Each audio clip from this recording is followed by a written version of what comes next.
Keçin. Teşekkür ederim. Sağ olun İslam Bey. Hər vaxtınız xeyirli olsun değerli izleyiciler. Gözəl dostlarla İlham Piriyev ve bizim her birimizin sevimlisi İslam'la birlikte hardayıq Aytullah. Mingəçevirdəyik, gözəl bir ailənin xoş günündəyik. Allah xoşbəxt eləsin. İnşallah ki, gözəl torpağa hər zaman toylara gələk, gözəl günlərə gələk, xalqımıza gözəl günlər olsun. Gülka Ələkbərimiz də bu günləri öz məharətini göstərəcək. Her zaman İslam qardaşımız da həmçinin keçin İlham içəri. Piriyev də Sən də bizdən geri ehtiyatlı ol, qalmamaq yıxılarsan, arxaya ki. Nəğməkar, peşəkar ifaçılarımız təşrif buyurub gəliblər. Bu gözəl məclisimizi daha da öz ifalarıyla gözəlləşdirəcəklər. Və əlbəttə ki, Pünhan Piriyevi salamlayıram. Pünhan, xoş gəlmirsən. Hər zaman toylarda görüşək inşallah. Və mənim bir 10 ildən artıqdır ki, köhnə dostum Gülkan, xoş gəlmirsən. Səni salamlayıram, şad oldum səni görməyimə.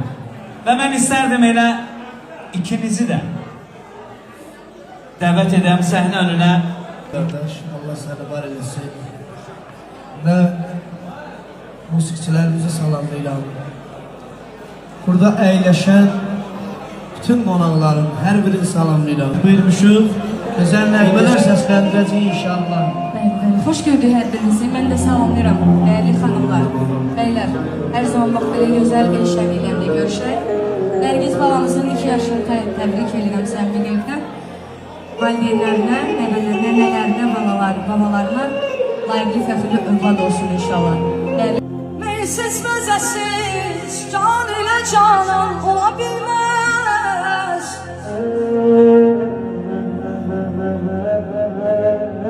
Meysiz məzəsiz can ilə canan ola bilməz. Sevda dediyin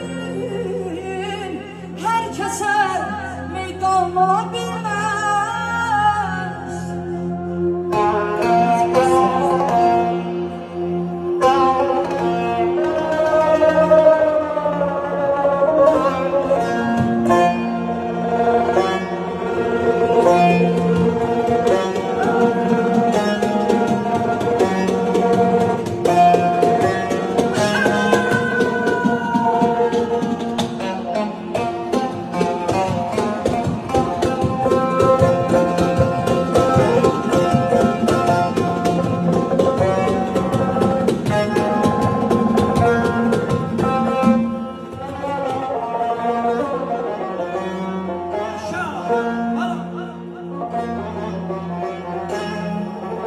Ariflerdir ki nedir şehirden senet şair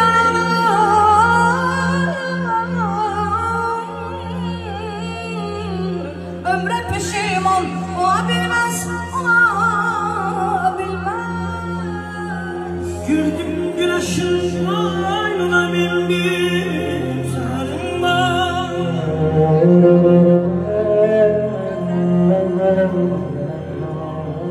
Girdim güneşin aynına bin bir zalim var.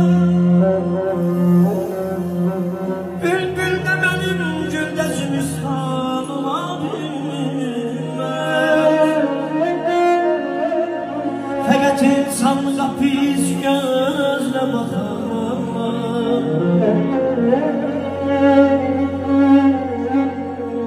Fakat insan kapis gözle bakar.